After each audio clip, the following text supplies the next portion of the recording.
लोग जानना चाहते हैं कि बीजेपी में गए थे, बीजेपी छोड़ी थी या बीजेपी से निकाला गया? हमारा तो जन्म ही बागियों के साथ। सड़क के क्षेत्र में, बिजली के क्षेत्र में सबसे ज्यादा पैसा हमारे यहाँ इन्वेस्टमेंट हो रहा है। मोदी जी इंडिया इंडिया ही। 56 इंच का छोटा बंदर बाल नरेंद्र। क्या प्रधानमंत्री के लिए इस तरीके की भाषा का इस्तेमाल करना विपक्ष को शोभा देता? आप अपने क्षेत्र में शिक्षा को बढ़ावा देने के लिए क्या करने वाले? रामगढ़ जगमग, बाकी बिहार डगमग। अब जवाब देने से बचने लगे। तो बक्सर के लोगों का कहना है कि नेताजी यहाँ आते ही नहीं। भी दिमागी नक्सल हूँ। उनके हिसाब से हर पढ़ा लिखा हुआ व्यक्ति जिसके पास दिमाग है वो नक्सल। भारतीय जनता पार्टी को किसी के कंधे पर बंदूक चलानी होती तो दूसरे के कंधे सबसे बेहतर माने जाते हैं। बिहार में अगर प्रति कंस्टिट्यूंसी हिसाब जोड़ देंगे तो हाईएस्ट इन्वेस्टमेंट बक्सर जिला में हो रहा है। आपका बक्सर गए, लेकिन आप बक्सर कब आते नहीं है। आपका बक्सर गए।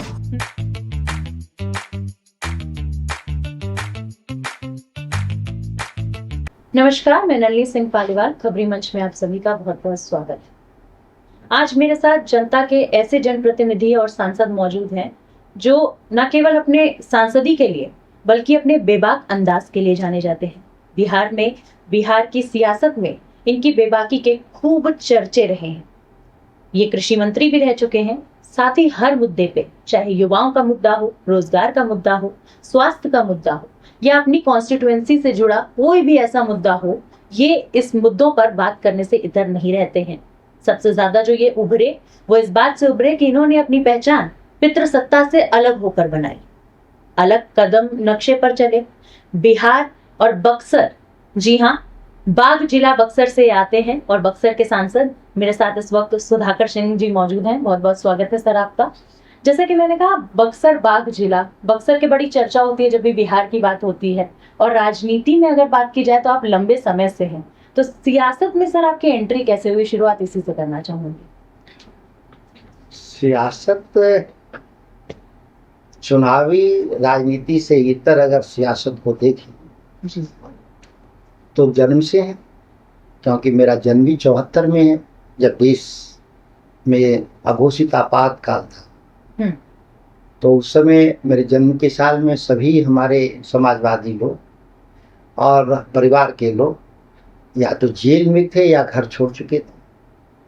तो हमारा तो जन्म ही बागियों के साल का है। राजनीति कोई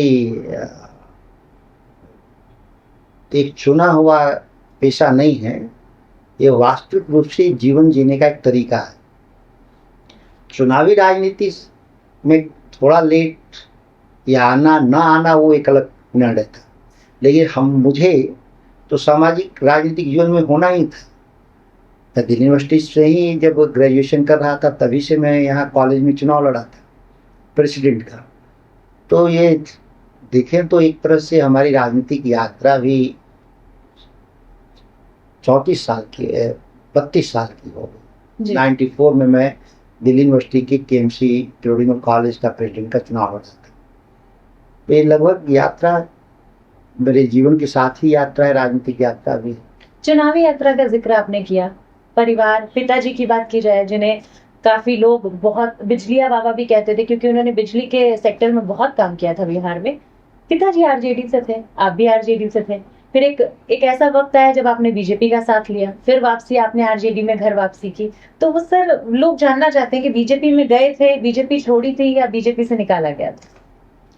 देखिए, सवाल ये है कि राजनीतिक दलों की क्या भूमिका है लोकतंत्र में। बिल्कुल स्वाभाविक है कि बहुदलीय लोकतंत्र की स्थापना देश में हुई और चुनाव के लड़ने के लिए बहुदलीय पार्टियां, बहुदलीय लोकतंत्र भी है, तो पार्टियों की आवश्यकता है। ये पार्टी लक्ष्य नहीं होता कभी भी, लक्ष्य तो बदलाव है। सामाजिक आर्थिक नीतियों में परिवर्तन ही असल बदलाव है। देश के सामने और राज्य के सामने जो परिस्थितियां जब पैदा होती हैं उसमें कई ऐसे फैसले तात्कालिक होते हैं। तब की मैं बात कर रहा हूँ 2010 की 2010 की बात करूँ तो उस समय बीजेपी सबसे लचपच स्थिति में थी, देश की सत्ता से बाहर थी और राज्यों में भी उनके सरकार नहीं थी। और एक तरह से एक तरफा राजनीतिक जो फैसले हो रहे थे जिसके समाज और अर्थ पर बुरा असर हो रहा था, तो उसको चुनौती देने का निर्णय कोई पहली बार नहीं लिया गया था। इससे पहले भी हम लोग 74 में सब लोग एकजुट हुए थे कांग्रेस के अगेंस्ट में, क्योंकि सत्ता का चरित्र राजनीतिक दलों के हिसाब से नहीं बदला। सत्ता का चरित्र अस्थायी रहा। राजनीतिक दल अपने सुविधाओं के हिसाब से अपने मुद्दों पे बदलाव लाते रहते हैं। जिन मुद्दों के आधार पर राजनीति कर रहे होते हैं वो सत्ता में आने के बाद मुद्दे गौण हो जाती हैं। सत्ता ही असल उनका चरित्र होता है। आप देखेंगी कि India is Indira, Indira is India का नारा, और फिर जब आप आ रहे हैं 26 में तो Modi is India, India is Modi. आप पार्लियामेंट के भीतर देखेंगे, आप उनके मंत्रियों के वक्तव्य को देखिए, उनके सांसदों के वक्तव्य को देखिए। मोदी की सरकार कभी नहीं कहते कि भारत की सरकार, बिल्कुल एक कभी नहीं कहते एनडीए की सरकार, कभी नहीं कहते भाजपा की सरकार, क्या कहते हैं मोदी की सरकार। मोदी का परिवार भी एक टैगलाइन चली थी ट्विटर पे, हाँ। जब मोदी जी के परिवार के बारे में पूछा हाँ, गया। चौकीदार चोर है तो फिर वह कुछ इसी तरह से चलता था। ये इवेंट ड्रिवन पॉलिटिक्स है आज के दिन। ये जो सोशल मीडिया का जो सबसे बड़ा निगेटिव इम्पैक्ट सोसाइटी के भीतर है कि ये पूरी राजनीति इवेंट ड्रिवन है, बाकी इशू बेस्ड है। इशूज कभी नहीं बदलते, फंडामेंटल्स हैं दुनिया में, देश में।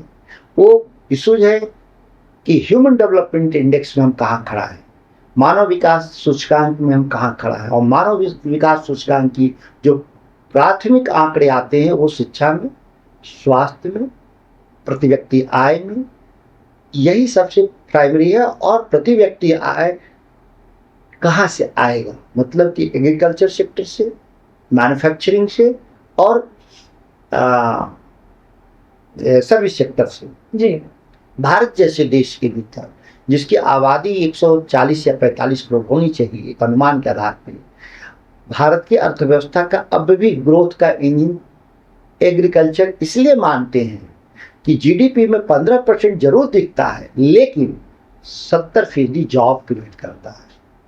सबसे लोएस्ट इन्वेस्टमेंट के बाद आज भी एग्रीकल्चर ड्राइविंग फोर्स है, आपको इनकम के मामले में भी और रोजगार के मामले में भी। तो इन विषयों में देखेंगे तो ये कभी बदले नहीं, शाश्वत है। मतलब ये नहीं कि डेमोक्रेसी तो 75 साल के 80 साल की डेमोक्रेसी है। इससे पहले 1000 साल की मुगलों का, राजाओं का शासन था, ब्रिटिश हुकूमत थी, या 3000 साल के ज्ञात इतिहास में ये सबसे मुख्य विषय रहे हैं। सारा डेवलपमेंट का आधार ही होता है कि हमारा स्वास्थ्य की सुविधाएं किस तरीके की हैं और हमारी पढ़ाई लिखाई की व्यवस्था में क्या चीज़ है। आप देखेंगे जो नया मूवमेंट्स जो दिल्ली में हुआ जंतर मंतर पे, वो क्या था? वो था ही पढ़ाई लिखाई का सवाल। सीजेपी प्रोटेस्ट का जो फंडामेंटल क्या था जी, देखिए वो तात्कालिक कारण था कि वो पेपर लीक हो गया, वो तात्कालिक कारण था। लेकिन ये तो न्यू एजुकेशन पॉलिसीज की फेलियर थे। हम लोग लगातार 2020 से कर रहे थे कि भाई आप ऐसी पॉलिसी लाए हैं जो भारतीय एजुकेशन सिस्टम को धराशायी कर देगा, और जो थोड़ा बहुत नौकरी हमको मिलता था देश के भीतर और दुनिया में भी बहुत सारी संभावनाएं हैं, क्योंकि दुनिया की आबादी बहुत तेजी से यूरोप की, अमेरिका की घट रही है, इवन मध्य एशिया की आबादी घट रही है। उन जगहों पे जो वहाँ आदमी काम करने की ज़रूरत है, भारत के लिए एक सबसे सुनहरा अवसर है कि हम अपने पूरे लोगों को पढ़ा लिखा करके, स्किल्ड करके हम उस बाजार में इंटरवेन कर सकें। और वो कर भी रहे थे। लेकिन क्या हुआ, न्यू एजुकेशन पॉलिसी में हिस्से में एजुकेशन गायब हो गया। अब वो रह गया केवल पॉलिसी। अब जिसका दुष्परिणाम है कि 6 साल के बाद देखिए सभी लोग आए। जरूर सवाल नीट था, लेकिन नीट से भी ज्यादा बड़ा सवाल था। सर, सीजेपी की आपने यहाँ पे जिक्र कर दिया, तो शिक्षा पे ही आना चाहेंगे। अब सीजेपी के जो तमाम प्रवक्ता हैं, जो मुखिया हैं, अभिजीत दीप के हैं, उन लोगों ने एक मुहिम चलाई है कि अब स्कूल्स की चेकिंग होगी कि स्कूल्स में कैसी व्यवस्था है। तो बिहार को लेके और खास करके बक्सर को लेके, क्योंकि जब भी बिहार का नाम लिया जाता है तो लोगों के दिमाग में एक रिएक्शन आता है कि एजुकेशन बिहार में बहुत ही निचले स्तर पर है। तो ऐसे में आप अपने क्षेत्र में शिक्षा को बढ़ावा देने के लिए क्या करने वाले हैं? नीति बनाना पार्लियामेंट का काम है, सरकार का बनाना काम है, वो तो फेल है। अब इंडिविजुअल इंटरवेंशंस की आप बात करें जी, तो इंडिविजुअल इंटरवेंशंस में हम कम से कम दर्जनों विद्यालय चलाते हैं, सरकारी विद्यालय, काव्य अध्यक्ष के नाते, और हम एक सोसाइटी में स्टेक होल्डर के नाते भी हम दर्जनों महाविद्यालय चलाते हैं। और हम लोग कोशिश करते हैं कि थोड़ी पढ़ाई बेहतर हो। निजी क्षेत्र की में भी प्रयास करते हैं कि थोड़ी पढ़ाई बेहतर हो। जो नीतिगत हस्तक्षेप जहाँ है वो हम नहीं कर पा रहे हैं, हम लोग नई सरकार को समझा। तो क्या आप इंस्पेक्शन करने जाते हैं उन स्कूलों में? आप मेरे सोशल मीडिया हैंडल को देखेंगी तो महीने में 4-5 बार तो हम किसी स्कूल कॉलेज में होते ही हैं। लेकिन फिर बक्सर के लोगों का कहना है कि नेताजी यहाँ आते ही नहीं है। अगर किस बक्सर के लोगों की बात कर रहे हैं, वो सोशल मीडिया फेसबुक वाले की बात कर रहे हैं जो दिल्ली बॉम्बे में बैठे हैं लोग जी, तो ऐसे लोग की क्या बात कर रहे हैं? नहीं, मैं तो सबकी बात कर रही हूँ। लोग आप कब बक्सर गई थी? लेकिन आप बक्सर लोग कब आते गई थी? नहीं है। आप कब बक्सर गई थी? आप गई थी बक्सर? जी, मैं तो बक्सर जाती रहती हूँ। कब गई थी? नहीं, मैं तो वो बता रही हूँ जो मैंने आपको में पढ़ा है। मैं तो रिसर्च लेके बैठी हूँ सर। मैं अद्भुत है। या तो मैंने कहा कि जो फेसबुक पे ट्विटर पे बैठे हैं दिल्ली मुंबई में एक पॉलिटिकल पार्टी की एजेंडा चलाते हैं, तो उसके आधार पे आपके अगर साक्ष्य हैं तो कोई बात ही नहीं है, हम उस पर चर्चा ही नहीं करना चाहते हैं। हाँ, अगर आपके पास प्राइमरी डेटा है, हाँ। वहां पे जा गई होती क्षेत्र में और वहां के लोग कहे होते तो मैं मानता। तो इसीलिए पूछा कि कब गई थी, तो आप गई ही नहीं है, तो आपके पास प्राइमरी डेटा नहीं है, आपके पास सेकेंडरी डेटा है, वो है डिजिटल प्लेटफॉर्म का डेटा है जी। जो उनसे पूछे कि आप कब गए थे बक्सर तो पता चलेगा ही नहीं। वो पेड वर्कर है पॉलिटिकल पार्टियों की, कुछ है 100-200 सब रखते हैं पार्टियों की। आपने युवाओं का जिक्र किया, इस वक्त आपने एक और बात कही जिसको मैंने पकड़ा। आपने कहा कि जिस वक्त आपने भारतीय जनता पार्टी ज्वाइन की थी वो बहुत लतर पतर स्थिति में थी, डामाडोल था, लस मान लीजिए कि पार्टी का डामाडोल था। लेकिन अगर आज की बात की जाए, आज के दौर में भारतीय जनता पार्टी को सबसे मुख्य पार्टी के रूप में देखा जा रहा है, सबसे स्ट्रॉन्ग फेस देखा जा रहा है पॉलिटिकल लीडर्स में, क्योंकि उनके पास प्रधानमंत्री मोदी है। तो ऐसे में क्या अब बीजेपी में वापसी होगी? कभी नहीं। हम 70 प्रतिष्ठानों के खिलाफ लड़ते हुए जन्म हुआ है मेरा। 74 मैंने क्यों कहा कि मेरा जन्म ही काल है 70 प्रतिष्ठानों के खिलाफ लड़ते हुए उन प्रमुख सेनानियों के परिवार से हूँ जो हमेशा जो दिल्ली में जो तानाशाह व्यवस्था होती है उसके खिलाफ लड़ना। और आज तो सबसे बड़ा तानाशाह लोग बैठे हुए हैं दिल्ली में। हमारी पहली और अंतिम प्राथमिकता है कि ऐसे तानाशाहों को सत्ता से विदा। इसीलिए जिस पार्टी की बात कर रही हैं वो पार्टी अगर बहुत बुरे दौर में होती तो मैं सोचता हूँ। कभी सर भारतीय जनता पार्टी की बात कर लें, कहती थी कि 2 करोड़ रोजगार मिलेगा। बाकी भी पार्टियां क्या फ्री बीज इलेक्शन जीतने के लिए जरूरी हो? नहीं, रोजगार फ्री भी नहीं है, वो तो काम के बदले पैसे देते हैं। लेकिन रोजगार मिलता नहीं है ना युवाओं को। नहीं मिलना एक सवाल अलग है, लेकिन ये फ्री बी के कैटेगरी में नहीं। अच्छा, जो बिहार की फ्री बीज पे अगर बात कर लें, अभी हालिया में चुनाव बीते हैं विधानसभा के, तो लोक लुभावन वादे किए गए, 2 लाख देने की बात कही गई, महिलाओं के अकाउंट में 10-10 हजार रुपए भी आए, बोला गया कि बाकी पैसे 6 महीने बाद आएंगे। उस पर क्या कहें क्या? क्योंकि दिल्ली में सबसे पहले फ्री बीज शुरू हुआ था और अब हर राज्य में देखिए सच ये है कि एक चुनाव लड़ने वाले के लिए सबसे बड़ा जो हथियार है फ्री बी हथियार है। लेकिन अगर एक नीति निर्माण करने वाले के तौर पे मुझे देखते हैं तो मैं फ्री बी के बहुत ही खिलाफ रहता हूँ। फंडामेंटली देखें तो ये लोगों को काम के एवज में जरूर आपको पे करना होगा। मैंने कहा कि रोजगार काम के बदले में पैसा मिलता है, इसीलिए उसके हम समर्थक हैं, फ्री बी की कैटेगरी में नहीं है। लेकिन कुछ भी काम करवाना चाहिए और कुछ काम के एवज में ही लोगों को भी, यहाँ तक कि इंसान के तौर पर जानवर भी अपना खुद का भोजन जुटाता है। वो जाता है खेतों में, खलिहान में, नदियों में पानी पीने, उनको कोई जाके नहीं पहुंचाता। तो इंसान तो हम तो अर्जित सृजन करने वाले लोग हैं, तो सृजन के जरिए ही अर्जन हमको करना होगा, नहीं तो इसका कोई मतलब नहीं है। धर्मशास्त्रों में भी इसके बारे में बहुत अच्छी बात नहीं कहा गया है कि मुफ्त का कोई लेना चाहिए चीज। आपने कहा आप शिक्षा की बात करते हैं, आप स्वास्थ्य की बात करते हैं, स्वास्थ्य पर आते हैं। आपकी कॉन्स्टिट्यूएंसी बक्सर में दवा घोटाले को लेकर बहुत ज्यादा ये जो घोटाला है चर्चा में रहा। बिहार बक्सर जी, बिहार का बक्सर दवा घोटाला नहीं, बिहार ही चर्चा में है। हाँ, पूरा बिहार ही चर्चा में, लेकिन आपका क्षेत्र काफी चर्चा में रहा क्योंकि आपके यहाँ के विधायक से बनती नहीं, ऐसा कहा जाता है। कहाँ का विधायक? अनंत मिश्रा जी। उन्होंने कहा कि क्योंकि वो पूर्व IPS रह चुके हैं, तो उन्होंने कहा कि अधिकारी को आप कानून मत सिखाइए, नेता का काम होता है नेता नंगी का। अब देखिए वो सरकार है जी, वो सरकारी पार्टी के विधायक और उनके सरकार के अधिकारी और खुद वो अधिकारी रहे हैं। तो ये अधिकारियों का केवल अपना ईगो क्लैश था और कुछ नहीं था। जो कुछ हुआ था वो मेरी जानकारी में था कि वो जो वहाँ की महिला जो जिला पदाधिकारी थी, जी। उनको कुछ अपना पर्सनल इशू था जिसके चलते वो हॉस्पिटल गई थी इलाज कराने। देखिए आज के ज़माने में लोग बड़े लोग सरकारी अस्पताल में इलाज नहीं कराते हैं, वो निजी क्लिनिक में करा लेते हैं या वो अपने घर पे बुला लेते हैं। मैं उन मामले में इसलिए उनको व्यक्तिगत तौर पे साधुवाद देता हूँ कि वो एक सरकारी हॉस्पिटल में इलाज कराने गए। अब वहाँ विधायक जी भी शायद गए थे, किसी और कारण से गए होंगे। अब उन लोगों का दोनों का एक वर्तमान अधिकारी, एक पूर्व अधिकारी, एक जनप्रतिनिधि के तौर पे अभी शायद समय लगेगा उनको एक जनप्रतिनिधि के रूप में अपने को इस्टेब्लिश करने में। तो ये ईगो क्लैश था, अन्यथा वहाँ पूरे मसले को देखा जाए तो कोई विवाद का विषय नहीं था। सर उसी को लेके एक सवाल मैंने यहाँ निकाला हुआ है कि बक्सर सदर अस्पताल के कथित दवाई मामले में आपने मिली भगत की बात कही थी, तो क्या जो आपने आरोप लगाया था वो सही है, और अगर आरोप सिद्ध नहीं होता तो फिर क्या? देखिए सीधा बात है कि विधायक ने कहा कि यहाँ पे गड़बड़ हो गया, दवाइयाँ बेच दी जाती हैं, तो हमने जरूर पूछा था मीडिया के लोगों ने। देखिए मैं कोई नहीं कहा था, मीडिया का सवाल था, तो मैंने कहा विधायक जी को FIR करना चाहिए। जब उनको लगा कि ये गड़बड़ी है यहाँ तो FIR करना चाहिए था। FIR नहीं कराने से क्या जाहिर होता है, ये तो पब्लिक डोमेन में समझ में आ जाएगा किसी को भी कि आप गलती पकड़े और FIR न दर्ज करें, तो इसका क्या अर्थ निकले? तो वो मतभेद की श्रेणी में आ गया कि मनभेद की श्रेणी में आ गया? नहीं, मतभेद और मनभेद नहीं है। हाँ। ये तो दोनों अलग अलग इशू है ना।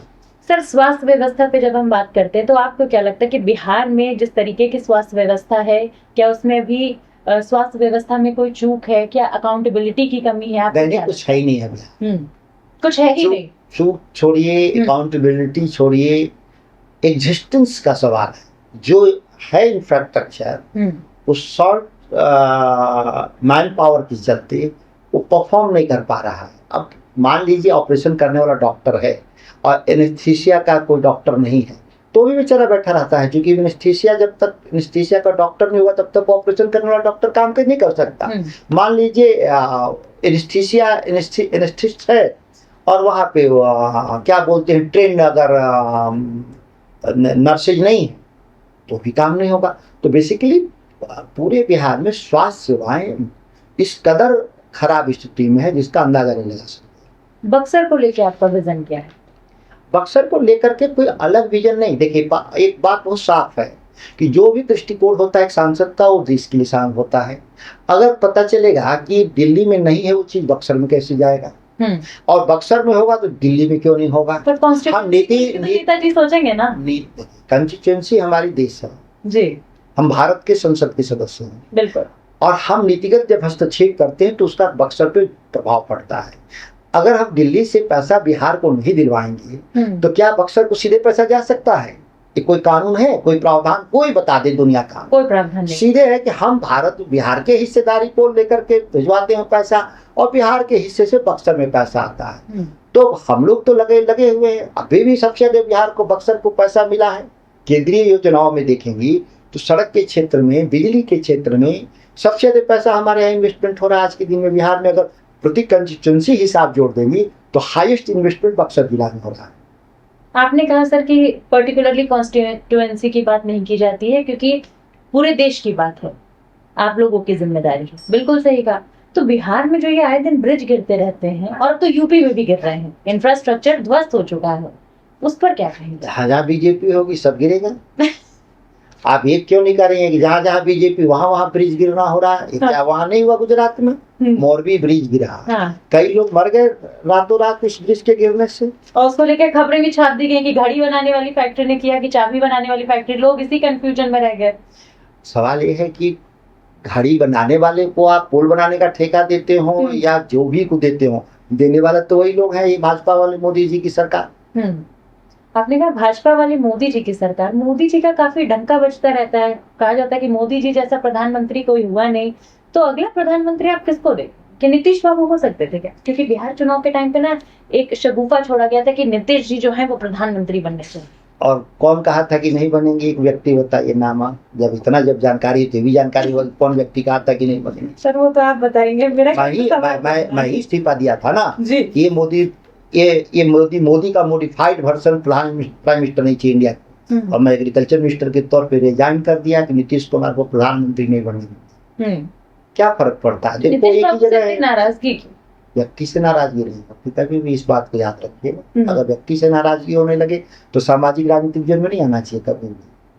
इश्यूज बेस्ड पॉलिटिक्स हम लोग करते हैं। जिन किसानों के कत्ल के का गुनाहगार थे नीतीश कुमार जी, जो बिहार में भ्रष्टाचार के प्रतीक के तौर पे थे, बिहार को अराजकता में ढकेलने वाले थे नीतीश कुमार, जिस राज्य की शैक्षणिक और स्वास्थ्य सुविधाओं को ध्वस्त करने वाले लोग थे, वो देश के प्रधानमंत्री बन जाते तो क्या हालत होता देश का? ऐसा नहीं है कि देश बहुत अच्छा हालत में था, लेकिन अगर वो बनते तो क्या हालत? क्या नीतीश बाबू बनना चाहते थे प्रधानमंत्री? धमकी के चोट पे कर रहे थे कि हमसे बेहतर कौन, मुझे बनना चाहिए। अब राज्यसभा पहुंच गया, बेटा हेल्थ मिनिस्टर बन गया। आप हम अब पहले वाले सवाल पे जाते हैं। अगर आज के दिन में अगर मैं छोड़ दिया होता नीतीश कुमार को प्रधानमंत्री बनने की रेस में, प्रधानमंत्री बन भी गए होते तो देश का क्या हालत? तो आप क्या मेरा निर्णय सही था कि नहीं था? तो आप कह रहे हैं कि सुधाकर सिंह ने नहीं चाहा इसलिए नीतीश एकदम निश्चित तौर पे मेरे नहीं चाहने से बने। मैं चाहा होता तो प्रधानमंत्री बने। पर चाहने वाले बहुत थे सर बनाने के लिए।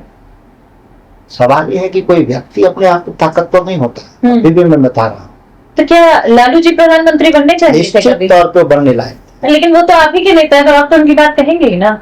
तो क्या उनमें बुराई था? अच्छा, तेजस्वी को देखते हैं पीएम फेस के तौर पर?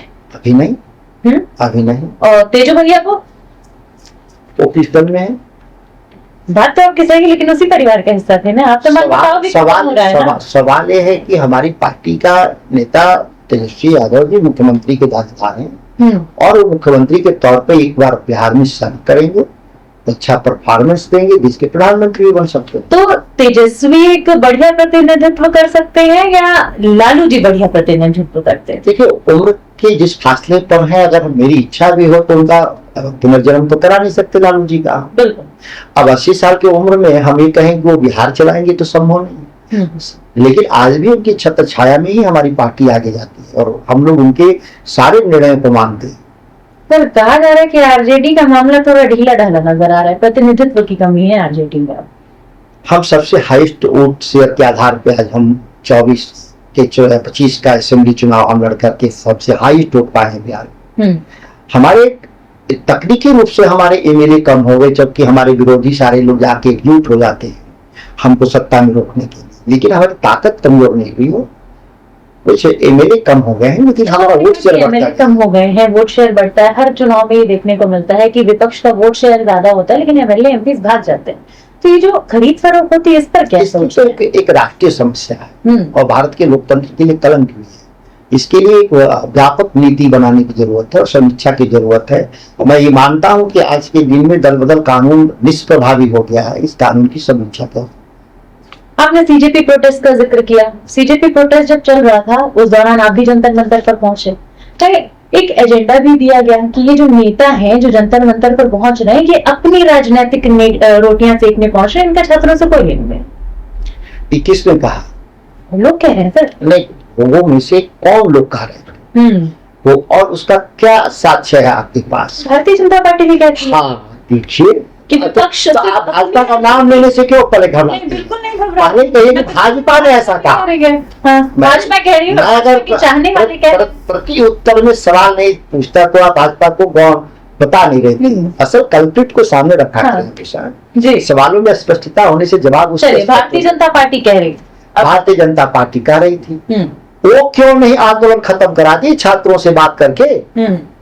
विपक्ष क्यों जाने की जरूरत पड़ती? विपक्ष जंतर मंतर गया, झारखंड क्यों नहीं गया? झारखंड पे क्या नहीं एक्शन हम लोगों ने लिया, ये बताइए। जो छात्रों की मांग थी, कौन ऐसा एक्शन नहीं लिया? राहुल गांधी जी चुप नजर आए। राहुल गांधी की सरकार थी तो अपनी सरकार को निर्देश देंगे और निर्देश दिया कि सारे परीक्षाओं को रद्द करिए और छात्रों को न्याय दीजिए। छात्रों की आस थी ना सर। राहुल गांधी कहते हैं कि मैं मोहब्बत की दुकान खोलता हूँ, नफरत की दुकान बंद करता हूँ। तो राहुल गांधी से लोगों को आस थी, छात्रों को आस थी। तो इलाहाबाद जा रहे हैं, प्रयागराज जा रहे हैं, तो राहुल गांधी आप तो ऐसी बात कर रही है। अच्छा, खुद ही वो सरकार है झारखंड में जी, तो कहाँ जाएंगे? तो अभी तो आपने कहा कि भारतीय जनता पार्टी तो जो कि सुन सकती थी दिल्ली में, तो फिर कांग्रेस ने क्यों नहीं सुना? सुना ना, सुना तभी तो सारी परीक्षा रद्द की गई झारखंड में। आज आंदोलन खत्म हो गया कि नहीं? क्यों खत्म हुआ? कि जो उनकी मांग थी कि सभी परीक्षाओं को रद्द करिए, परीक्षाएं रद्द कर दी गई। जांच एजेंसी नियुक्त करिए, जांच हो रही है, गिरफ्तारियां हो रही हैं, इस्तीफे हो रहे हैं वहां पे, तो हमारी कार्रवाई तो हुई। अब हम खुद ही सरकार चला रहे हैं तो हम कौन आंदोलन करेंगे? तो बड़ा आश्चर्य होगा कि मोदी जी कल अपने खिलाफ आंदोलन करने चले तो यही सवाल पूछा जाएगा। एक चेहरा बहुत उभर कर आ रहा है बिहार की राजनीति में, प्रशांत किशोर, और बांकीपुर सीट जिस तरीके से उन्होंने जीती उसको लेकर अब लोग कह रहे हैं कि भैया एंट्री एक दल वाले बहुत सारे एमएलए हैं बिहार, एक एमएलए वाला कई दल है वहां, सब मुख्यमंत्री है। हाँ, बहुजन समाज पार्टी का एक एमएलए है, देखा है वहाँ आईपी गुप्ता की पार्टी है, वो भी एक एमएलए वाले हैं, माले वाले भी 2 एमएलए वाले हैं, सीपीएम वाले भी, सब मुख्यमंत्री के दावेदार। मुख्यमंत्री की दावेदारी छोड़ दीजिए, जो सीट उन्होंने भारतीय जनता पार्टी के नाक के नीचे से निकाली उस पर की बहुत चर्चा हो रही है। कोई आश्चर्य नहीं, भाजपा ए टीम की जगह भाजपा बी टीम चुनाव जीत गई, कोई बड़ी बात है। आप ए टीम और बी टीम का जिक्र कर रहे हैं, आप खुद कृषि मंत्री रह चुके हैं, आपने बोला कि किसानों के लिए जिस तरीके का व्यवहार नीतीश सरकार का था, तो फिर जब हम दिल्ली की बात करते हैं, यहाँ पे भी एक नेता है जो कृषि नेता के तौर पर बड़े फेमस हैं, राकेश टिकैत, उन पर भी इल्जाम लगते रहते हैं कि बी टीम है बीजेपी की, क्योंकि किसान आंदोलन को लस्त पस्त करने में उनका हाथ है, ऐसा कहना है। टिकैत साहब नहीं होते तो आंदोलन खत्म हो गया था, और वो खड़ा रहे अंतिम दम तक। उन्होंने कहा कि या तो कानून हटेगा या टिकैत की लाश उठेगी, और देश की राजनीति को पलट दिया, देश के प्रधानमंत्री को माफी मांगा। अगर उनको आप भी टीम कह रही है या कोई भी कह रहा है तो खैर वो अपने लोग होंगे, जो किसानों से उनको कोई लेना देना नहीं। तो सर बिहार में आरजेडी वर्सेस जेडीयू जो चलता है, आपको क्या लगता है जेडीयू उस स्तर पर पहुंच पाएगी? का बहत्तर उनका था, तो मुखौटा है बीजेपी को, तो जीत तो जा रहे हैं ना। हम तो कह रहे हैं भारतीय जनता पार्टी को किसी के कंधे पर बंदूक चलानी होती तो दूसरे के कंधे सबसे बेहतर माने जाते हैं। भाजपा हमेशा नीतीश के कंधे पर अपनी गोली चलाती है, राष्ट्रीय जनता दल, तो राजनीतिक जो गोली है उसको। तो नीतीश प्रेशर पॉलिटिक्स में है या भाजपा प्रेशर पॉलिटिक्स में है बिहार? देखिए, नीतीश कुमार प्रेशर पॉलिटिक्स में वो कामयाब रहे कि बहुत चंद वोट उनके पास थे, फिर भी वो 20 साल मुख्यमंत्री। तो मुख्यमंत्री चेहरा 20 साल तक लगातार रहने के बाद अचानक से ऐसा क्या हुआ कि रातों रात मुख्यमंत्री पद छोड़ना पड़ गया? ये तो भाजपा वाले बताएंगे। भारतीय जनता पार्टी 2027 की चुनाव की तैयारी कर रही है उत्तर प्रदेश में, तो कह रही है इस बार भारी बहुमत होगी, लोकसभा में भी 405 का नारा लेकर आए थे। देखिए, रिकॉर्ड तो यही बता रहा है कि भाजपा घट रही है, 70 सीटों से घट करके 72 सीटों से एमपी में 32-33 चले आए, विधानसभा में भी वो 300 से ऊपर थे जो घट करके चले आए थे, लोग 250 के आसपास चले आए थे। तो बीजेपी लगातार घट रही है, आगे भी घटेगी, सत्ता से उबार है। भारतीय जनता पार्टी का कहना है कि एक तरफ एनडीए गठबंधन है, दूसरी तरफ इंडिया गठबंधन है। लोकसभा चुनावों में और लोकसभा चुनाव से ठीक पहले के गठबंधन बना और इसका खूब जिक्र हुआ, लेकिन सर लोकसभा चुनाव ये किस प्रकार का गठबंधन था कि चुनावों में, लोकसभा में आप साथ नहीं लड़ रहे हैं लेकिन आप विधानसभा में अलग अलग एक दूसरे को समर्थन दे रहे हैं। जब देश का चुनाव होता है तो बीजू जनता दल भाजपा के खिलाफ लड़के भी भाजपा के साथ रहता था, अभी भी है। वहां पे वाईएसआर रेड्डी और तेलुगु देशम आंध्र प्रदेश में अलग लड़के भी भाजपा के साथ, भाजपा से अलग लड़के भी भाजपा के साथ। तो देश की जो राजनीति है और राज्यों की राजनीति में थोड़ा फर्क है हर जगह, और ऐसा माना भी गया था कि भारत राज्यों का संघ है, न कि अकेले कोई भारत। पर सीट शेयरिंग पे बातचीत हो रही थी, लेकिन सपा और कांग्रेस की कुछ जमीन है सीट शेयरिंग को लेकर बातचीत बनी। किस चुनाव में की बात कर रहे हैं? मैं विधानसभा लोकसभा की बात कर रही हूं। किस लोकसभा की बात कर रहे हैं? 2024। तो 24 में क्या कांग्रेस और सपा मिलकर चुनाव नहीं लड़ी थी, लेकिन मैं वही कह रही थी सीट शेयरिंग पे बात बनी। संख्या का क्या मतलब है? दोनों साथ लड़ रहे हैं, यही काफी है। किसी को कम और बेसी पर कोई विवाद का विषय नहीं है, ये कोई तराजू से राजनीति में तोड़े नहीं जाते। तो क्या सर ये जो इंडिया गठबंधन है या फिर सपा कांग्रेस का गठबंधन है, इसे अपनी स्ट्रेटजीज में बदलाव करने की जरूरत है? एक मॉडल को, एक पॉलिटिकल मॉडल सोचने की जरूरत है क्या? देखिए, भारतीय लोकतंत्र ही असल मॉडल है। और उसमें हम लोग मानते हैं कि जो विविधता है उसको स्वीकार करना है, ना कि एक रूपता के लिए बहुत सारे कानूनों में बदलाव की जरूरत है। भारत की जो तासीर है भारतीय समाज की वो है डाइवर्सिटीज, और डाइवर्सिटीज को मेंटेन नहीं करेंगे, अगर कोशिश करेंगे यूनिफॉर्मिटी की तरफ जाने का तो एक्सप्लोड कर जाएगा सिस्टम। भाजपा यही कर रही है, one nation one election, one nation one law, one nation one tax. जब बात की जा रही है कि one nation one education, one nation one income, UCC पे भी भाजपा बीजेपी के लोग भाग जाते हैं। प्रधानमंत्री लाल किले के स्वतंत्रता दिवस के दिन कहते हैं कि भैया ये जो नक्सल है, खास करके उन्होंने एक शब्द का इस्तेमाल किया, दिमागी नक्सल। तो इस दिमागी नक्सल को आप किस संदर्भ में? जैसे मुझे मान ले दिमागी नक्सल, मैं भी दिमागी नक्सल हूँ। उनके हिसाब से हर पढ़ा लिखा हुआ व्यक्ति जिसके पास दिमाग है वो नक्सल है, और जो बिना दिमाग का है वो अंधभक्त है। उनके लिए अनुभव क्या है? जिसके पास दिमाग नहीं है तो वो अनुभक्त हो गया, जिसके पास दिमाग है वो दिमागी नक्सल हो गया। यही तो परिभाषा मोदी जी के हिसाब से। राहुल गांधी आजकल स्वराज की नई डेफिनेशन सिखा रहे हैं, उस पर क्या कहते? नई डिफिनेशन नहीं है, महात्मा गांधी ने कहा मुझे स्वराज नहीं चाहिए, स्वराज चाहिए, स्वयं का राज चाहिए। दोनों में अंतर है। जो महात्मा गांधी ने नारा दिया था यही फंडामेंटल है देश की राज। तो आप अंबेडकर की आइडियोलॉजी मानते हैं कि महात्मा गांधी की आइडियोलॉजी मानते हैं? गांधी गांधी महात्मा गांधी। तो फिर तो आप कांग्रेस की आइडियोलॉजी को भी सही मानते हैं? एक विजन जो महात्मा गांधी का था, आपको जब इतना ही कंफ्यूजन है तो भारी कंफ्यूजन है। महात्मा गांधी मैं तो पूछ रही हूँ, तो कंफ्यूजन था दूर करो जी। गांधी कहा था कि कांग्रेस का विसर्जन कर देना चाहिए, क्योंकि वो आंदोलन का नाम था कांग्रेस, किसी पार्टी का नहीं था। तो ऑब्वियसली उसमें समाजवादी भी थे, कांग्रेस के लोग भी थे, कांग्रेस के या संघ के लोग थे, संघ मतलब की जनसंघ के, हिंदू महासभा के, तो हर आइडियोलॉजी के लोग आप देखेंगे कि सरकार जब बना 52 में तो श्यामा प्रसाद मुखर्जी भी थे, B.R. अम्बेडकर भी थे और सभी लोग थे उस समय। इसी सवाल का थोड़ा सा मूल देते हैं, क्या आज की कांग्रेस गांधी की आइडियोलॉजी को मानते हैं? क्योंकि राहुल गांधी कहते हैं कि मैं गांधीवादी हूँ, मैं गांधी की आइडियोलॉजी को मानता हूँ। अच्छी बात है, मानना चाहिए। और उस स्तर पे लोग गांधीवादी तो नहीं रहे लोग, लेकिन ठीक है गांधी को मानते हैं तो ये हमारे लिए बहुत अच्छी बात है। क्या सुधाकर सिंह वंदे मातरम गा सकते हैं? क्या सुधाकर सिंह देखिए हमको किसी चीज से एलर्जी नहीं है, गाना तो मुझे कुछ भी नहीं आता सच बता रहे, हमको तो एक लाइन हम गवा सकती कोई भी चीज, वो हमारी एक कमजोरी है। मैं भाषण दे सकता हूँ, भारतीय जनता पार्टी गा नहीं सकते। नहीं आता तो देशभक्त नहीं है। अगर ऐसा वो कह रहे हैं तो संघ के अपने शाखा में कभी वंदे मातरम नहीं गाया, नमस्ते सदा वत्सले कुछ करते रहते हैं वो लोग, क्यों नहीं वो वंदे मातरम गाया संघ की शाखाओं में? आज तक तो संघ की ऊपर से नीचे तक वो शाखाएं लगती हैं, उनके तो गीत अलग है। लेकिन अब उनके नेता एक दो लाइनें गा के ट्विटर पर डाल रहे हैं।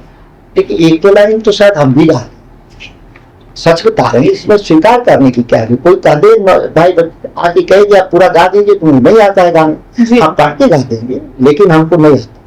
तो क्या ये वंदे मातरम, दिमागी नक्सल, इस तरीके के जो एजेंडे बार बार चलाए जा रहे हैं, क्या लोग और गरीबी पर चर्चा ना हो, देश में अशिक्षा और स्वास्थ्य पर चर्चा ना हो, इसके लिए सब नारे आएंगे, एक काल्पनिक नारे गढ़े गए।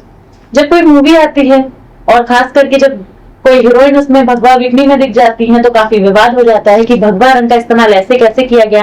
लेकिन वहीं जब नितिन नवीन की रैली निकलती है और सामने हनुमान जी को नचवा दिया जाता है, भारतीय जनता पार्टी की रैली, उस पर आप क्या कहिएगा? क्योंकि भगवा को लोगों ने समाज दिया। ये सच है कि हम इस कंट्रोवर्सी में नहीं जाना चाहते। अगर एक कोर इशू होता नेशन का तो हम इस पर बात करते जी। जो नैरेटिव सेट करना चाहते हैं उस नैरेटिव पर हम व्यक्तिगत तौर पे बातचीत नहीं कर पा रहे हैं, क्योंकि वो कोई एजेंडा नहीं है देश का। सर आपने स्वास्थ्य की बात करी, तो क्या स्वास्थ्य विभाग में जो दवाइयों की खरीद फरोख्त होती है, क्या पब्लिक डोमेन में उसकी जानकारी होनी चाहिए? क्या लोगों को पता होना चाहिए? देखिए डैशबोर्ड पे डिस्प्ले होना चाहिए, कोई भी अवेलेबिलिटी स्टॉक का, तो कोई भी डिपार्टमेंट का, मेडिसिन हो या फर्टिलाइजर हो, पेस्टिसाइड हो, डैशबोर्ड पे एक अवेलेबल डेटा होना चाहिए कि कौन चीज कितनी मात्रा में कहाँ पर, किस एड्रेस पर, किस रेट पर अवेलेबल है, ये डैशबोर्ड पे आना चाहिए। अगर सरकार इस डिजिटल एरा में अगर ये नहीं कर पा रही है तो ये सरकारों की विफलता है। और मैं मानता हूं कि अधिकारी इन बातों को, तथ्यों को छुपा करके घालमेल में या भ्रष्टाचार बढ़ावा दे सके, इसलिए इस चीजों को डैशबोर्ड पे जाने नहीं दे रहे। कांग्रेस जनता पार्टी के प्रोटेस्ट के बाद युवाओं को हौसला मिला और जेनजीज जो हैं और जेन बेटा जनरेशन जो है हमारी, वो लगातार प्रोटेस्ट करती नजर आ रही है। छोटे छोटे बच्चों को देखा गया, प्राइमरी स्कूल के वीडियो भी वायरल हुए हैं, जो मूलभूत सुविधाएं उन्हें नहीं मिल रही थी। बहुत अच्छी बात हुआ कि नई पीढ़ी मुद्दों के आधार पर जागरूक हुई है। नहीं तो हमारी पीढ़ी तो या तो अंधभक्ति में शामिल थी या दिमागी नक्सल में शामिल। लेकिन ये कम से कम मूलभूत सवाल पर शिक्षा, स्वास्थ्य पे आज बच्चे, नई पीढ़ी, उनका स्वागत है और मैं उनको बहुत साधुवाद देता हूँ कि इस संघर्ष को, इस विमर्श को आगे बढ़ाने के। देश तब बड़ा बनता है जब देश के युवाओं की सुनी जाती है। खासकर कि भारत जैसे देश की बात करें तो सबसे ज्यादा युवा आबादी यहाँ पर है। ऐसे में जब युवाओं ने अपनी बात मनवाना सीख लिया है, लेकिन इस पूरी बात मनवाने के सिलसिले में एक शब्द बहुत सुनने को मिला बीते दिनों, वो था अकाउंटेबिलिटी। अकाउंटेबिलिटी, जवाबदेही, लोगों के, नेताओं के मुंह से अब गायब हो गई है। लगातार यही सुनने को मिल रहा है कि नेता अब जवाब देने से बचने लगे। देखिए, आप पार्लियामेंट्री सिस्टम को ही स्टडी कर लें पिछले कई वर्षों से, तो पार्लियामेंट के भीतर जब सवाल का जवाब नहीं सरकार देना चाहती है या सवाल का दिग्भ्रमित करने वाले उसके आंसर आ रहे हैं, आरटीआई जो एक्ट था उसको शिथिल कर दिया गया, तो ये एक लंबे प्रयास से जिन लोगों ने इस बात को, अकाउंटेबिलिटी को समाप्त करने, रिस्पॉन्सिबिलिटी लेने से जब इनकार कर रहे हैं लोग, तो एक हमारे सामने, समाज के सामने जो चुनौती है, तो इस बार जेन जी और अल्फा जेन या जो नया जनरेशन जो है, बिल्कुल जेन बेटा, ये पुनः विमर्श में लाने में जो कामयाब हुए हैं, तो अब कुछ बातें बदलेंगी। 2024 लोकसभा चुनाव में आपका मुकाबला मिथिलेश तिवारी से हुआ था और आज की डेट में वो शिक्षा मंत्री हैं। तो ऐसे में ऐसा कौन सा एक काम अगर आप गिनाना चाहें जो उनका आपको पसंद आया, या ऐसा कोई एक काम जो नहीं पसंद आया उन्हें करना चाहिए? बिहार के छात्रों का आंदोलन चल रहा है, आप रोज ही अखबार टीवी में देख रही हैं जी, किस बात के लिए आंदोलन चल रहा है, शिक्षा को लेकर के और उसमें भ्रष्टाचार को लेकर के। तो अब इससे ज्यादा क्या मेरा व्यक्तिगत कोई अगर आरोप प्रत्यारोप हो मेरे प्रतिद्वंदी के नाते, तो उसका कोई रिलेवेंस ही नहीं। सलाह क्या देना चाहेंगे? देखिए, सलाह सत्ता में बैठे हुए लोगों को ये सलाह लेने के लिए कहीं कोई तैयार है? फिर भी दे दीजिए सर। देखिए, प्राइमरी एजुकेशन, एलिमेंट्री एजुकेशन को स्ट्रेंथन तो नहीं जब तक करेंगे हम लोग, तब तक वास्तविक बदलाव नहीं होगा। वास्तविक बदलाव के लिए जो हमको डिपोजिट नॉलेज चाहिए, आप पॉलिसी मेकिंग के तौर पे, टेक्नोक्रेट के तौर पे, फाइनेंशियल एडवाइजर के तौर पे, सर्विस सेक्टर के स्टाफ के तौर पे, वो आता ही है, वो प्राइमरी और एलिमेंट्री एजुकेशन के जरिए आता है। जब तक वो न्यू नहीं मजबूत होगा, आप कितना ऊंचा बिल्डिंग बनाने का प्रयास करेंगे, जब न्यू कमजोर होगा तो बिल्डिंग बनेगी नहीं। हमारे बिहार में या भारत के भीतर यही समस्या है। दूसरी बात है कि प्राइमरी एजुकेशन में विषमता बहुत है। एक तरफ प्रीमियम स्कूल डीपीएस हैं, एक सरकार संचालित जो नगर पालिका के जो एस्बेस्टस में अभी भी चल रहे हैं विद्यालय। अब दोनों सुविधाओं के अंतर के आधार पे अगर हम शिक्षा की गुणवत्ता की बात करें तो गुणवत्ता में अंतर होगा। तो हम एक राष्ट्र के निर्माण में हमारा सभी लोग का योगदान नहीं हो पाएगा। भाई, जिसको सुविधा नहीं है उससे आप उम्मीद नहीं कर सकते कि बहुत अच्छा परफॉर्म करेगा। लेकिन नेता के बच्चे तो भारत में पढ़ते नहीं है, तो नेता के बच्चे तो विदेशों में पढ़ते हैं, इसीलिए उनका शिक्षा की तरफ केंद्र नहीं जाता। हो सकता है पढ़ते हो, तो क्या आपके बच्चे भारत में पढ़ते हैं? भारत में अभी तो पढ़ते हैं। देखिए, हायर एजुकेशन तो विश्वविद्यालय बोलते हैं उसको। वो तो कोई, हम बार बार क्यों कर रहे हैं प्राइमरी और एलिमेंट्री एजुकेशन। आप 12वीं तक परीक्षा या 12वीं तक अगर पढ़ाई को आप सम कर देते हैं, बराबर कर देते हैं जी, इसके बाद तो एजुकेशन ग्लोबल ही होता है। वो भारत के विश्वविद्यालय हो, यूरोप के विश्वविद्यालय हो, उसमें लगा ही है, विश्व लगा है शब्द। वो विद्यालय नहीं होते हैं, वो जो ज्ञान की धरोहर होती है, विश्व की धरोहर होते हैं। 12th तक बराबर का पढ़ाई कराना होगा इस चीज के भीतर। बाकी चीजें तो स्वाभाविक है कि जो अपनी योग्यता के हिसाब से देश दुनिया में जाएंगे वो काम करेंगे। सरकार की महिलाओं को आर्थिक सहायता देने वाली योजनाओं को आप कैसे देखते हैं? क्या महिला सशक्तिकरण मानते हैं या सिर्फ एक चुनावी राजनीति? देखिए, जो वर्तमान में हो रहा है तो चुनावी राजनीति का हिस्सा है। उनको आर्थिक रूप से आप मजबूत बनाने की बात नहीं कर रहे हैं। 10,000 में कौन रोजगार पैदा होगा? हाँ, 3 लाख 4 लाख 5 लाख अगर एक मुश्त दे देते हैं गांव की महिलाओं को, तो वो निश्चित तौर पे रोजगार ढूंढ लेंगी, अपने परिवार को भी पाल लेंगी उतने पैसे से। वो इतनी सक्षम हैं, इकोनॉमिक एम्पावरमेंट हो जाएगा। लेकिन ये 10,000 में तो कुछ बात बनता नहीं है। 10,000 में बात नहीं बनता है, लेकिन कहा जा रहा है कि महिलाएं वोट इसीलिए दे रही हैं क्योंकि वो 10,000 रुपए अकाउंट में आ रहा है, वरना महिलाएं वोट नहीं देंगी। देखिए, अगर हम क्या लोक लुभावन वादे किए जा रहे हैं? नहीं, ब्लैकमेलिंग था। आप उसको आधा बात बता पा रही हैं, पूरी बात नहीं बता पा रही हैं।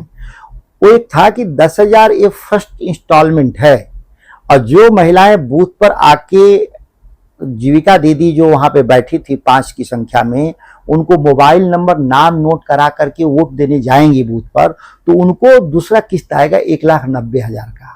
तो बाकी लोगों का नहीं आएगा दूसरा किस्त? अब जो कहा गया बात उसकी मैं बता रहा हूं, आएगा। जो वोट देने गया वो उसको भी नहीं आया। ऐसा तो नहीं है कि जो वोट देने गया उसको 1,90,000 आ गया।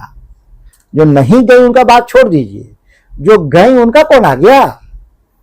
तो ये जो ब्लैकमेलिंग शब्द जो उसमें इनबिल्ट था, वो ऐसा नहीं करना चाहिए कभी।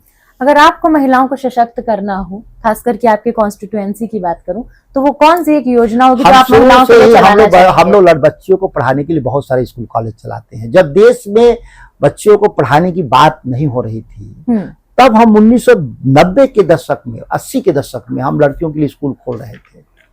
हम लोग देश आजाद होने से पहले अपने घर की सारी बुआ हमारी पढ़ने जा गई थी। राजस्थान में जो है बहुत अच्छा स्कूल लड़कियों का, वो पढ़ने गई थी हमारे आजाद भारत से पहले। तो हम लोग एक मानते हैं कि सबसे ताकतवर हथियार है एम्पावर्ड करना, वो है नॉलेज। और उसके लिए हम लोग बहुत सारे विद्यालय चलाते हैं। कम से कम लाखों बच्चों को हम लोगों ने पढ़ाया है। जब बच्चों को घर के दहलीज से बाहर नहीं जाने देते थे, उस दौर में भी हम लोगों ने लाखों बच्चों को पढ़ा करके सेल्फ सस्टेन बनाया उन्हें। आपने कहा कि आपकी बुआएं और आपके घर की महिलाएं राजस्थान पढ़ने गई थी, तो आप मानते हैं कि बिहार में लैक ऑफ एजुकेशन है? देखिए, देश में लैक ऑफ एजुकेशन था। आप क्यों लग रहा है कि देश के बाकी राज्यों में बहुत ज्यादा एजुकेशन था? उस दौर में एजुकेशन था ही नहीं। मुश्किल से 2-4 स्कूल कॉलेज होते थे देश में। तो स्वाभाविक है कि जहां होंगी वहीं पढ़ाई होगी। लेकिन आजाद भारत में तो मैंने कहा ना कि हम लोगों ने बनाया विद्यालय। अब हमारे घर के बच्चों को बाहर जाने की जरूरत नहीं पड़ती, वो पढ़ते हैं लोग। हम खुद रामगढ़ से पढ़े हैं, अपने गांव से पढ़े हैं। रामगढ़ का जिक्र आपने कर दिया। एक रामगढ़ का जिक्र शोले मूवी में भी हुआ करता था, लोगों को बड़ा चर्चा रहती है। हम असल राम वाले रामगढ़ हैं। तो आप असल राम वाले रामगढ़ से आते हैं, तो रामगढ़ के विकास के लिए आपने क्या किया? क्योंकि विधायकी भी आपने उसी क्षेत्र से लड़ी थी। अगर आप रामगढ़ नहीं गई होंगी तो बहुत सारे आपके पास मन में मति भ्रम होगा। मैं तो बार बार कहता हूँ कि जब मेरा इंटरव्यू लीजिए तो मेरे इलाके को देख के आइए। उसके बाद तो लोग कहते हैं पूरे बिहार में कहा कि रामगढ़ जगमग, बाकी बिहार डगमग। ये तो अखबारों ने लिखा। पिताजी के साथ एक छोटा सा मतभेद हुआ था जब आपने भारतीय जनता पार्टी ज्वाइन की थी, खबरों में आया था। देखिए, पिताजी खुश नहीं थे। एक बात को समझें कि राजनीति परिवार को खुश करने के लिए नहीं की जाती। वो एक पारिवारिक मसला है। मतलब बगावत शुरू से ही खून में थी, परिवार से भी बागी थे। मेरा जन्म ही बागियों के साल में हुए। मेरा जन्म ही 74 का है, जब बगावत था देश में।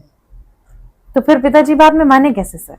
देखिए, सवाल ये है ना कि जब आप व्यक्ति के तौर पे देखेंगे तो फिर बगावत दिखेगा, लेकिन जब पूरे टोटालिटी में जब इशूज को देखेंगे तो ये बगावत नहीं है, ये समाधान है।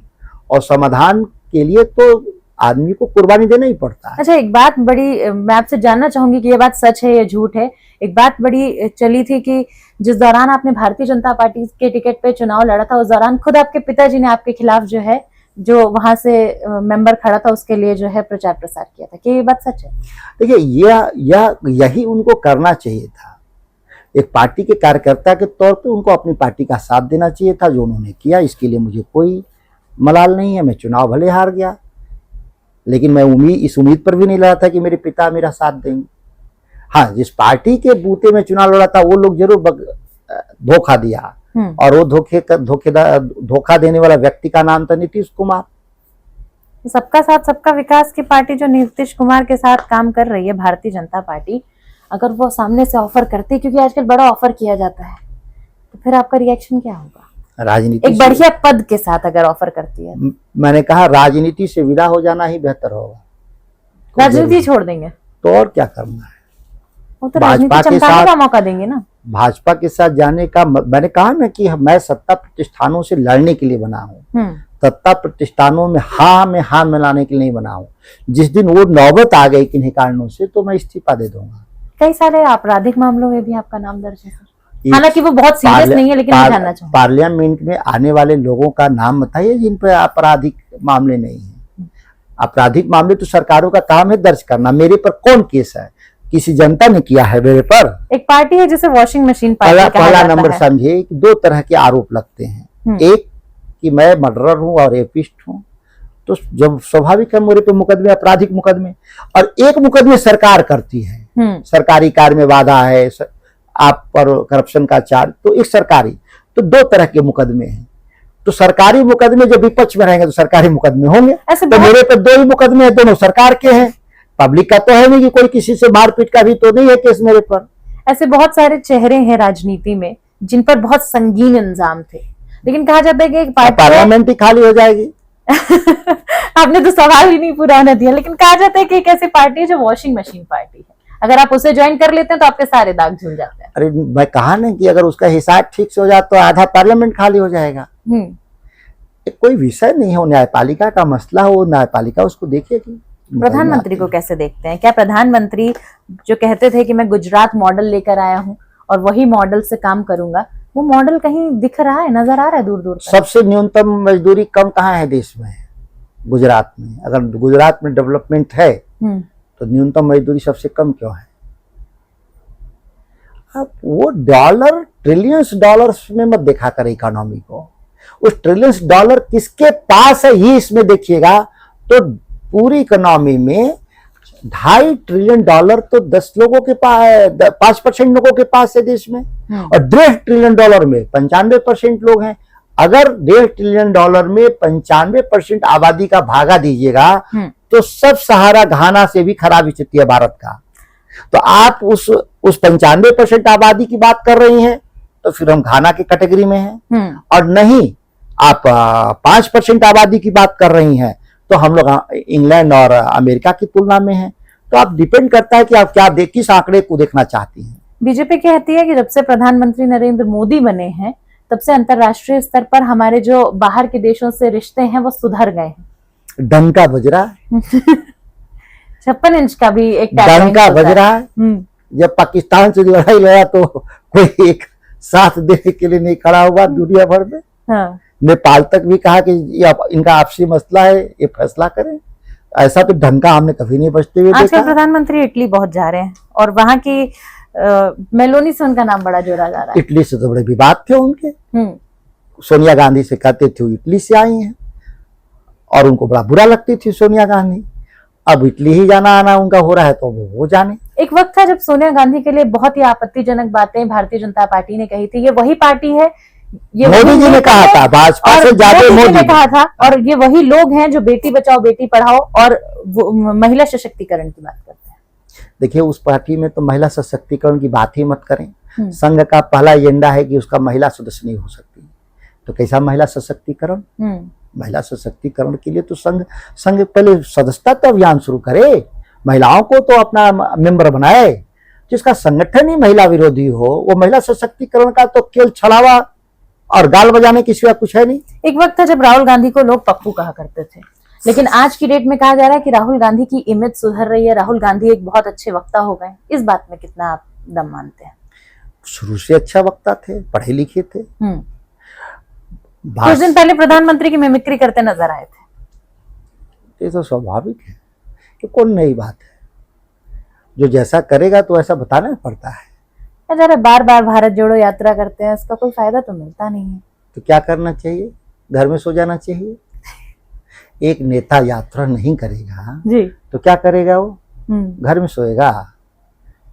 यात्राएं उसको निजी तौर पे भी फायदा देती हैं और उसके राजनीतिक जीवन को भी फायदा देता है और राष्ट्र को भी जोड़ता है। एक तरफ जब राहुल भी आप गांधी यात्राएं हुई हैं इस देश में, गांधी किए हों, हम्म, चंद्रशेखर जी किए हों, राहुल जी किए हों, या राज्य स्तर पे कई नेताओं ने किया, तो राज्य पे परिवर्तन आया है, देश में परिवर्तन आया है। राहुल गांधी एक तरफ मोहब्बत की दुकान खोलते हैं, यात्राएं करते हैं, दूसरी तरफ भारतीय जनता पार्टी लगातार फीते काटती है और मंदिरों के अनावरण करती है। अब तो देखें, यहाँ राम मंदिर बना, भाजपा का कार्यालय खुल गया, वहां सारा पैसा लेके भाग गया, 10,000 करोड़ रुपया राम मंदिर का। तो इनके लिए मंदिर कमाई का जरिया है, हमारे लिए मंदिर आस्था का विषय है। ये वही राम मंदिर है जिसको बनाने को लेकर, जिसकी मूर्ति की प्राण प्रतिष्ठा करा दी गई थी अधूरे मंदिर में। कहा जाता है कि मंदिर का शिखर नहीं पूरा है तो आप प्राण प्रतिष्ठा नहीं करा सकते, और शंकराचार्य ने इसको लेकर खूब बातें मीडिया में बोली थी कि ये भारतीय जनता पार्टी आपाधापी में चुनावों से पहले करा रही है। मंदिर अपूर्ण मंदिर और राम की मूर्ति अकेले नहीं लगती। राम जी की ठाकुर बारी होती है, उसको बोलते हैं, जिसमें दरबार होता है, जिसमें माँ सीता भी होती हैं, हनुमान भी होते हैं, भरत भी होते हैं। लेकिन वहां पे मंदिर का तो कोई भी परंपरा का पालन नहीं हुआ है। जो वैष्णव परंपरा है उसमें कोई एक भी परंपरा का पालन नहीं हुआ राम मंदिर में। यहाँ तक कि गर्भगृह, जहाँ रसल लड़ाई थी मंदिर बनाने की, उस गर्भगृह पे तो अभी भी उसी तरह से राम जी खुले में पड़े हुए हैं। तो मंदिर दूर बनाया गया, तो जब दूर ही मंदिर बनाना था तो फिर लड़ना किस बात की? अयोध्या तो बस झांकी है, काशी मथुरा बाकी है। उस पर क्या कहेंगे सर? एक नारा बहुत, और यूपी की बात की जाए तो ये नारा बहुत ज्यादा सुनाई देता है। संघ तो कहा है कि हम किसी मंदिर आंदोलन में नहीं जाएंगे। संघ ने तो कहा है कि हम किसी मंदिर आंदोलन में नहीं जाएंगे। मोहन भागवत ने कहा कि अंतिम था मेरी लड़ाई राम मंदिर का, वो भी हमारी लड़ाई नहीं थी, जनता की भावना थी, हम इसलिए उनके साथ खड़ा हुए। तो क्या मोहन भागवत और यानी कि आरएसएस की आइडियोलॉजी और भारतीय जनता पार्टी की आइडियोलॉजी आपस में मेल नहीं खा रही? दोनों बयान दे दें, क्योंकि हम दोनों आपस में नहीं, हमारी पटती है, हम दोनों एक दूसरे से नहीं मदद करते हैं, दोनों बयान में। लोकसभा चुनाव से ही देखा जा रहा है, जिस तरीके से जेपी नड्डा के बयान पर मोहन भागवत का बयान आया था, पलटवार हुआ फिर उस पर, तब से एक कहीं ना कहीं लोग अनुमान लगा रहे हैं कि क्या संघ में और भारतीय जनता पार्टी अपने कार्यकर्ताओं को बीजेपी से निकाल ले, तब मान जाएंगे कि दोनों में मतभेद है। किसी एक व्यक्ति के गैर जिम्मेदाराना बयान के आधार पे दोनों संगठनों के रिश्ते को नहीं हम देख सकते। रिश्ते शाश्वत हैं, एक दूसरे के पूरक हैं, कोएग्जिस्टेंस है। और सबसे बड़ा चीज है कि संघ के जो कार्यकर्ता हैं वो बीजेपी से निकाल लाया अपना संघ। अगर बीजेपी को लगता है कि बीजेपी ठीक नहीं काम करी है, अच्छा पार्टी नहीं है, तो संघ अपने सभी कार्यकर्ताओं को निकाल ले वहां से। सर, राजनीति में कहावत चलती है कि अगर सदन को भेदना है, यानी कि दिल्ली की राजनीति को भेदना है, अगर लक्ष्य प्राप्त करना है, तो उसकी राजनीति का जो रास्ता है वो यूपी और बिहार से होते हुए निकलता है। तो उत्तर प्रदेश सबसे ज्यादा सीटों वाला राज्य माना जाता है। ऐसे में योगी आदित्यनाथ को आप कैसे देखते हैं? अगर यही सत्य था तो यूपी में भाजपा हार गई थी, वहां तो सपा ज्यादा सीट जीता था। ऐसा नहीं है कि दिल्ली की सत्ता उत्तर प्रदेश और बिहार से निकलती है। बिहार, यूपी में तो बीजेपी हार गई थी इस बार ना लोकसभा में, सपा ज्यादा सीट जीती थे भाजपा से, तो कहाँ हम सरकार बना पाए दिल्ली में? वोट परसेंट ज्यादा था ना सर? नहीं, सीट भी ज्यादा था। स्मृति ईरानी को कैसे देखते हैं? क्योंकि भारतीय जनता पार्टी के काफी स्ट्रॉन्ग कंटेंडर थी। भाई, सिनेमाई दुनिया से आए हुए लोग सब लोग कामयाब हैं, वही अकेले क्यों लीडर हैं? हेमा मालिनी है, कंगना रनौत हैं, अरुण गोविल हैं, बहुत सारे लोग आते हैं। कंगना रनौत का जिक्र आपने कर दिया तो चलिए पूछ लेते। कंगना जी अभी जेनजीज को लेकर भी काफी बयान देती नजर आई थी। उन्होंने कहा कि इन्हें कोई काम नहीं है। सच में अगर वैसे ही लोग को पार्लियामेंट आना है तो लगेगा कि देश में डेमोक्रेसी रखा जाए कि बंद कर दिया जाए। क्यों, कंगना पसंद नहीं है क्या, या कंगना की राजनीति टैक्टिक्स पसंद नहीं आ रही? पसंद नापसंद का क्या विषय है, उन लीडर के रूप में तो नहीं है, एक्टर के रूप में एक्टिंग अच्छा करती होंगी तो ठीक है, टीवी पर रूपाले पर्दे पे। पर अभी तो सदन में लीडर के रूप में है ना, मंडी का प्रतिनिधित्व करती है। मैंने कहा ना कि अगर ऐसे ही लोगों को आना है तो लोग कहेंगे कि बंद करो पार्लियामेंट को। पार्लियामेंट के बाहर इस बार खूब नारे लगे, विपक्ष ने खूब हंगामा किया, खूब प्रोटेस्ट किए बच्चों के समर्थन में। इस दौरान एक नारा बड़ा सुना गया, 56 इंच का छोटा बंदर बाल नरेंद्र। क्या प्रधानमंत्री के लिए इस तरीके की भाषा का इस्तेमाल करना विपक्ष को शोभा देता है? भगवान राम को ही बाल रूप लेकर के घूम रहे थे, भगवान राम को ही बाल रूप बना करके और नरेंद्र मोदी फोटो पूरा देश दुनिया में चला रहे थे। तो भगवान राम से बड़ा पर्सनालिटी होता है देश का प्रधानमंत्री। और पप्पू यादव पे क्या कहिएगा, जिस तरीके से कहा भारतीय जनता पार्टी ने कहा कि ये लोगों की अपना भावना तो आहत कर रहे थे हिसाब दान पत्र लेके, अपना तो मैं हिसाब ही नहीं रखता, सबका क्या हिसाब रखता। तो क्या वो सही था सर? चलिए एक छोटा जो सा, कुकर्म किया था उसका वो प्रदर्शन कर रहे थे। ठीक है, एक छोटा सा रैपिड राउंड आपके साथ खेल लेते हैं। नीतीश कुमार कामयाब या असफल? किस काम के लिए? मैंने अपने व्यक्तिगत स्वार्थों के लिए तो कामयाब रहे भाई, हाँ। मुख्यमंत्री बने। बाकी बिहार विफल रहा। बिहार की विफलता और बिहार की कब्र पर अपना स्मारक बना लिया उन्होंने। बीजेपी या आरजेडी? आरजेडी ही सबसे बड़ी पार्टी रही है, पहले भी, अभी भी, आगे भी रहेगी। जेडीयू या बीजेपी? देखिए जेडीयू बीजेपी तो आज एक ही तरह से काम कर रहे हैं, कोई अंतर तो है नहीं दोनों में। तेजस्वी यादव की सबसे बड़ी ताकत?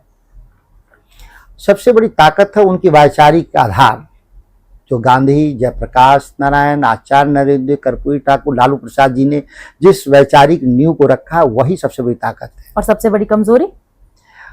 सबसे बड़ी कमजोरी यह है कि लोग हम लोग को हराने के लिए, मतलब राष्ट्रीय जनता दल को हराने के लिए तमाम लोग एकजुट हो जाते हैं। प्रशांत किशोर पॉलिटिशियन या एक सिर्फ political experiment? Political manager. Manager. 10,000 private jobs वादा या नया पॉलिटिकल मॉडल? अगर 10,000 रुपए कोई जॉब है तो इससे ज्यादा तो गांव में आदमी कमा ही लेता है। नहीं, 10,000 प्राइवेट जॉब्स। 10,000 जॉब, 5 लाख तो जॉब तेजस्वी जी दिए तो उनका वोट नहीं बढ़ा, तो अब 10,000 लोग को जॉब देने से कितना वोट बढ़ेगा, अंदाजा लगा लीजिए। इस सवाल का जवाब तो आप दे चुके हैं सर कि बीजेपी में हाँ या ना। बिहार की सबसे बड़ी समस्या? बिहार की सबसे बड़ी समस्या है, उसकी त्रासदी है कि उसकी कृषि अर्थव्यवस्था जो सबसे ताकतवर होना चाहिए था, वो आज सबसे बर्बाद स्थिति में है और उसका रास्ता ढूंढना होगा बिहार को। मिथिलेश तिवारी अच्छे मंत्री या नहीं? अब तो छात्रों से पूछिए वहां के। स्कूल ठीक करो का समर्थन करते हैं या विरोध? देखिए स्कूल ना हो तो हम यहाँ नहीं पहुंचते, हम उन्हीं स्कूलों से, सरकारी स्कूलों से पढ़कर यहाँ आए। वो तो जितने अच्छे होंगे हम मेरे से भी अच्छे लोग पैदा होंगे। 2027 यूपी या फिर विपक्ष, कौन जीते? देखिए यूपी से तय नहीं होगा देश की राजनीति, मैं बहुत साफ कर रहा हूँ। राज्य दर राज्य हारेगा इंडिया गठबंधन, अभी भी बचे हुए राज्य हारेंगे हम लोग, लेकिन दिल्ली भाजपा हार जाएगी, इस बात को याद रखिए। भाजपा तो बंगाल ममता दीदी की नाम, मैं कहा ना कि सब राज्य दर राज्य बीजेपी जीतेगी और भी आने वाले समय में बीजेपी राज्य जीतेगी। जो शयानी घोष कुछ वक्त पहले भारतीय जनता पार्टी की बुराइयां करने से नहीं थकती थी, ममता दीदी की अच्छाइयां करने से नहीं थकती थी, आजकल वो उन्होंने का शगुफा खा रही हैं। कहा था चड्ढा को कि मैं चड्ढा नहीं हूं, जो चड्डी हो जाऊं। हाँ, तो अब वो क्या हो गई आप देख लें। तो इस तरह से जो ये तुकबंदी वाले नेता हैं, ये जो एक्टिंग की दुनिया से आए हुए लोग, वो अंतिम में पार्लियामेंट में भी एक्टिंग ही करते रह जाते हैं। राजनीति में सुधाकर सिंह की अब तक की सबसे बड़ी गलती जो आप खुद में मानते हो कि रही है? देखिए गलतियों के बिना तो कोई सीखता नहीं। बच्चा जन्म से लेकर मृत्यु तक आदमी गलतियां करता है, उसे सीखता है। गलतियों को जो दोहराता है वो नालायक होता है। वो एक नेता जिससे आप सबसे ज्यादा असहमत हो आपकी पार्टी से? हमारी पार्टी में असहमति, किस बात के लिए असहमति? हमेशा हम लोग मानते हैं कि मुद्दा ही नेतृत्व करता है। हम तो महाबुद्ध की मूर्ति लगी होगी पीछे कि नीति ही नेता होता है। हमारे जब नीतियां अच्छी हैं तो हमारा नेतृत्व भी अच्छा है। तो क्या आप लोग भी पंचशील को मानते हैं? क्योंकि तथागत गौतम बुद्ध तो शांति को मानते थे, पंचशील को मानते थे। वो तो अष्टांग मार्ग की बात कहे थे, पंचशील कहाँ कहे थे? 5 मार्ग की नहीं, वो तो 8 मार्ग की बात की थी। अष्टांग मार्ग बोलते हैं। सुधाकर सिंह को अगर जनता को याद रखना हो तो किस रूप में याद रखें? तो याद किस एक शब्द के जरिए याद रखें? वो यह जरूर याद रखेंगे कि किसानों की जब भी जरूरत हुई मैं उस जरूरत पर खड़ा रहा, जरूरत हुआ तो पार्टी से भी बगावत किया। पिताजी को बिजलिया बाबा के नाम से जाना जाता था, बिजली के क्षेत्र में बहुत ज्यादा काम किया। आपको क्या लगता है, आपको फ्यूचर में ऐसे कौन से नाम से जाना जाना चाहिए?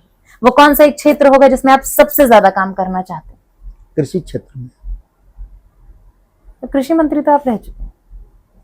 वो बहुत मेमोरेबल कार्यकाल नहीं था।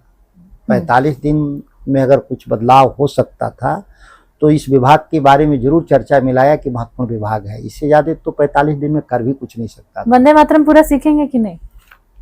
ये वक्त बताएगा कि जिन लोगों ने वंदे मातरम लाया है वो गाकर दिखाएं। अच्छा चलिए, एक आखिरी सवाल, सुधाकर सिंह को खाने में क्या पसंद है?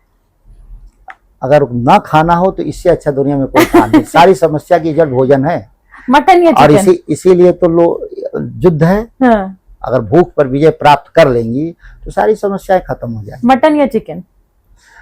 मेरी पसंद नहीं है, मतलब आपके नेता तो पसंद करते हैं। नॉन वेजिटेरियन हूँ, लेकिन हम बहुत नॉन वेजिटेरियन खाने में पसंद नहीं है। क्योंकि बिहार के प्रचार प्रसार के दौरान आपके नेता, जो आपके मुखिया हैं, उनके बेटे की बात करूं अगर मैं, तेजस्वी जी की, तो वो मटन बनाते हुए काफी सारे पॉडकास्ट और काफी सारे इंटरव्यूज पर नजर आए थे।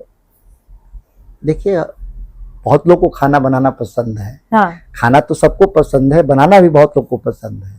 तो मुझे तो नहीं आता है, तो हम तो अपनी टीमों में बर्तन वर्तन मांज देते हैं, कहते मेरा काम हो गया, बाकी आप लोग बनाए। एक आखिरी सवाल, सुधाकर सिंह जनता को क्या मैसेज देना चाहते हैं और खास करके बक्सर में क्या बदलाव करने वाले हैं? आपका क्या विजन है? देखिए, बदलाव की पूरी प्रक्रिया शुरू से मैं कह रहा हूँ कि कृषि, स्वास्थ्य और शिक्षा, ये 3 मूलभूत सवाल अगर नहीं ठीक होंगे तो किसी बदलाव का कोई अर्थ नहीं निकलता। ये 3 ठीक होंगे तो ही बदलेगा देश, तभी बदलेगा बक्सर, और नहीं तो आप कुछ भी करते रह जाइएगा, कुछ नहीं होगा। तो क्या इसके लिए पार्टी के तमाम नेताओं की जरूरत पड़ेगी, सभी के साथ की जरूरत पड़ेगी? ये तो देश का फैसला देश ही मिलकर करता है, अकेले मेरे निर्णय से तो होगा नहीं। तो ये थे बक्सर के सांसद सुधाकर सिंह, जिन्हें आपने सुना। इन्होंने कृषि पर, शिक्षा पर, रोजगार पर, युवाओं पर, सब पर बात की, और कुल मिलाकर बात एक साफ थी इनकी कि मैं सिर्फ बक्सर का जनप्रतिनिधित्व नहीं करता, मैं इस देश का जनप्रतिनिधित्व करता हूं। मैं हर उस बच्चे की आवाज उठाऊंगा जो शिक्षा के लिए जूझ रहा है, मैं हर उस आदमी की आवाज उठाऊंगा जो रोजगार के लिए जूझ रहा है, और मैं हर उस चीज के लिए आवाज उठाऊंगा, हर उस महिला के लिए आवाज उठाऊंगा जिसको इलाज नहीं मिल पा रहा है, स्वास्थ्य सेक्टर के लिए आवाज उठाऊंगा। अब देखना होगा कि नेता वादे करते हैं। सुधाकर जी ने भी अपनी बातचीत हमारे साथ रखी। बिहार से ये आते हैं और बिहार की राजनीति एक बहुत बड़ा रोल मॉडल मानी जाती है। ऐसे में चुनावों में नेता कई सारे वादे करते हैं, लेकिन चुनावों के बाद उन वादों पर कौन कितना सक्रिय रहता है, ये एक बड़ा प्रश्न चिन्ह छोड़ जाता है। तो ये आपने सुधाकर सिंह जी को मेरे साथ सुना, और इसी तरीके से अन्य लोगों के जरिए हम आप तक पहुंचते रहेंगे, और तमाम बातचीत जो आप पूछना चाहते हैं नेताओं से, वो आप तक पहुंचाते रहेंगे। तब तक के लिए धन्यवाद।